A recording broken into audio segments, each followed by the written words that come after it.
comment faire une facture en tant qu'artisan dans le domaine du BTP? Eh ben, c'est ce que je vais te partager dans ce tuto. Alors, dans mon cas, pour mon activité d'artisan, je me sers d'un outil directement gratuit qui permet de faire toutes nos factures, aussi nos devis directement. Et pour le coup, là, je vais te partager comment tu peux faire une facture simplement. Alors, cet outil, c'est Indy. Il y a une version payante. Moi, je me sers de la version gratuite qui est déjà très très bien. Et ce qui est bien, c'est qu'elle fonctionne pour toutes les structures juridiques. Une micro-entreprise, une SASU, une SARL, une EURL ou une SAS. Donc ça, c'est hyper intéressant. Donc je te mettrai un lien en cette vidéo pour créer ton compte gratuitement et au-delà de ça, avoir un bonus à l'inscription. Et une fois que tu as ton compte qui est ouvert, tu vas arriver sur cette page. Et je vais te montrer comment ça fonctionne et comment tu peux créer directement une facture très simplement en tant qu'artisan dans le domaine du bâtiment. Alors, juste rapidement, tu as plusieurs onglets, tu as une partie pilotage, là, ça, je vais pas cliquer dessus, sinon je vais avoir tout flouter, mais ça permet de voir l'évolution de son chiffre d'affaires mois après mois. Moi, ça fait plus de 2 ans que je me sers de cet outil, donc j'ai un historique sur 2 ans, donc ça me permet de voir aussi les périodes creuses. Transactions, alors là, tu peux voir, j'en ai 88, qu'est-ce que c'est? En fait, c'est que j'ai mon compte bancaire pro qui est relié directement à Indy, donc toutes les transactions remontent là, et notamment, ça permet, lorsque j'ai un client en attente de paiement, imaginons je viens de le facturer, il m'a pas encore payé, bah, de base, ce client, il va être en facturé, mais il va pas rentrer en encaissé. Et à partir d'un certain délai, moi, souvent mes clients, ils ont un certain délai de paiement, bah, ils passent en retard. Là, je parle d'ailleurs, j'ai un client, j'ai en attente de paiement, j'ai un client qui est en retard, donc ça me permet aussi de pouvoir relancer très facilement. Donc ça, c'est hyper bien.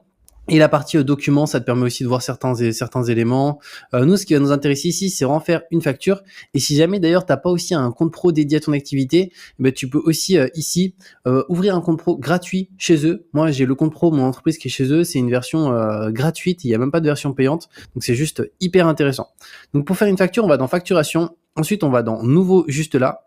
Et ensuite, on va aller sur créer une facture. Tu peux aussi, comme tu peux voir, créer un devis aussi ici. Donc, créer une facture. Donc là, je vais attendre un petit peu que ça charge. Donc là, j'arrive sur cette page et la première étape pour toi, ça va être d'aller dans Réglages juste ici. Et là, on a une facture type. Et tout d'abord, tu vas pouvoir la personnaliser comme tu le souhaites. Donc pour ça, tu peux aller dans Design du document. Et ensuite, là, on va avoir plusieurs possibilités. Tu peux acheter ton logo en haut à gauche si tu le souhaites. Alors moi, j'ai pas mis mon logo. Et après, en termes de style de thème, là, tu peux choisir ce que tu préfères. Moi, c'est le standard que j'aime bien. Et en police de texte, j'ai choisi Indy, mais il y en a aussi d'autres. Je trouve elle est minimaliste, mais je la trouve vraiment sympa. Au niveau des couleurs, pareil, de ta facture, tu peux définir la couleur que tu souhaites utiliser. Si, imaginons, on souhaite mettre une sorte de bleu, voilà, pour nos factures, c'est quelque chose qui est possible. Et après, tableau, là, ça va être le style des lignes. Est-ce que tu veux du quadrillé? Donc, ça va tout fermer. Du contrasté, c'est une ligne sur deux qui est grisée, ou du classique. Moi, j'aime bien le classique, donc je vais rester là-dessus. Et ensuite, juste au niveau de la couleur, je vais remettre le beige que j'utilise. Et là, je fais enregistrer. Une fois que ça c'est bon, on clique sur terminer. Et comme ça, tu as ton style de facture. Et là, ensuite, tu vas pouvoir directement ajouter ton nouveau client. Alors toi, tu n'auras pas tes clients en dessous au départ. Donc pour ça, il va falloir cliquer sur ajouter un nouveau client. Donc là, il y a deux possibilités. Soit c'est une entreprise qu'on facture, soit c'est un particulier. Si c'est une entreprise, on peut mettre le nom de l'entreprise, son SIRET, son numéro de TVA s'il en a un, et son adresse juste ici. Si c'est un particulier, du coup, particulier, nom, prénom et l'adresse du particulier. Et après, les options de contact, c'est pas forcément obligatoire, mais tu peux les rajouter. Et ensuite, tu cliques sur enregistrer. Et comme ça, ton client va se rajouter juste ici. Alors moi, j'en ai beaucoup dans la liste, mais là, il m'affiche que les 3 derniers clients que j'ai eus. Donc, je vais prendre l'exemple ici avec Epoué, enfin, les Veloria, pour exemple. On va même prendre Veloria. Donc, je vais attendre un petit peu. Là, tu vois, j'ai les informations de mon client qui s'affichent. Là, tu peux rajouter un titre et un texte d'introduction. Alors, moi, je mets rien ici. Je vais juste te montrer ça s'affiche où. Comme ça, tu verras. Donc ça se met juste là. À mon sens, je préfère garder juste l'intitulé facture et ensuite à l'intérieur ici, on va détailler qu'est-ce qu'on facture. Donc là, je clique sur suivant et nom de l'item. Donc là, on va pouvoir indiquer qu'est-ce qui a été réalisé. Donc pour l'exemple ici, on pourrait mettre les différentes choses qui ont été réalisées. Donc imaginons carrelage cuisine. Voilà, c'est pour l'exemple. Hein. Carrelage cuisine juste ici. Là, ensuite, on va pouvoir indiquer la nature de l'activité. Donc nous, c'est de la prestation de service. Ensuite, au niveau du prix, juste ici, encore une fois, là, c'est juste pour l'exemple, mais on va dire que ça a coûté 1500 €. Ensuite, là, ça dépend de ta structure juridique. Si tu es sous certaines structures juridiques, tu as la TVA à facturer dès le début. Donc, dans ce cas-là, tu te mets en TTC à 20%.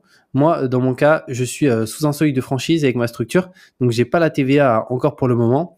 Donc, je peux pas non plus la récupérer sur mes achats. Mais voilà, là, ça dépend de ta structure. Mais si jamais tu as la TVA, du coup, tu peux mettre TTC et mettre du 20%. Ensuite, là, tu peux détailler aussi, si tu le souhaites, les différentes informations. Donc, tu vois, ça va se mettre juste en dessous. Moi, je vais laisser juste comme ça. Donc, on va mettre pour l'exemple carrelage, cuisine. Si ensuite, un autre item, pareil, tu peux ajouter un autre item juste ici. Donc, ça va te mettre une deuxième ligne. Autant d'items que tu le souhaites. Ça peut être sur la facture. Il peut y avoir autant d'items qu'on le souhaite. Donc, moi, je vais faire supprimer. Et aussi, si tu veux, tu peux aussi rajouter quelque chose qui est une remise. Si jamais un jour tu fais une remise à un client sur un élément, là, tu as un élément ici, ajouter une remise. Donc, ça peut être une remise en pourcentage ou en euros. Donc, si imaginons la remise, c'était de 10%. Voilà, automatiquement, là, on peut voir 1500 moins 150 euros, remise 10%. Tu vois, ça s'affiche là. Donc, ça, c'est vraiment bien aussi. Alors, moi, pour l'exemple, je vais laisser tel quel, je vais faire supprimer. Là, on va faire suivant. Ensuite, le délai pour le paiement. Donc moi ici, je vais mettre 30 jours après réception de la facture du client, mais tu peux mettre la délai que tu souhaites à réception de la facture, une durée personnalisée. Et là, tu peux rajouter ton RIB directement juste là. Donc moi, dans mon cas, mes clients, ils ont déjà mon RIB, donc je vais pas le rajouter, mais encore une fois, tu peux le mettre juste là.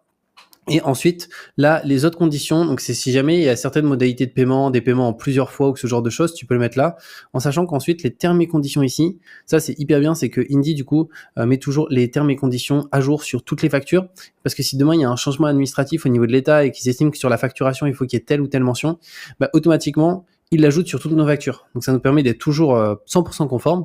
Donc là, s'il y a d'autres conditions, tu peux les rajouter dans ton cas. Et ensuite, tu peux cliquer sur valider la facture. Alors là, moi, je vais pas la valider vraiment parce que c'est un exemple. Et comme c'est une facture, si elle est validée, je peux plus la modifier ni la supprimer comme c'est indiqué ici. Je pourrais juste faire une facture d'avoir pour l'annuler.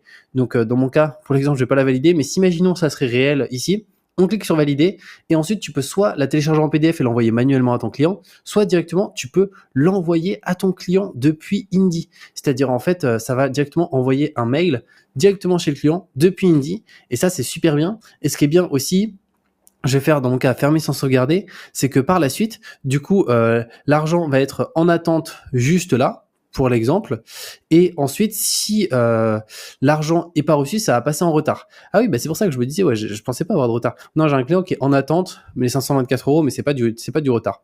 Mais voilà, à partir du moment où ça passe en retard, imaginons si tu as défini 30 jours de délai de paiement, bah là il va passer juste ici. Et à partir de là, tu peux relancer automatiquement à ce niveau-là. D'ailleurs, voilà, je supprimais cet exemple de brouillon parce que c'était juste pour te montrer. Mais tu vois, c'est aussi simple que ça. Donc, franchement, Indy, c'est top, notamment pour nous en tant qu'artisans, domaine du BTP, mais c'est aussi pour tout autre domaine directement. N'hésite pas d'ailleurs si tu as des questions. Et comme je t'ai dit, de toute façon, je te mets le lien de cette vidéo pour créer ton compte Indy gratuitement. Au-delà de ça, avoir un bonus à l'inscription. Donc, c'est juste hyper intéressant. Et on se retrouve très bientôt pour de nouvelles vidéos.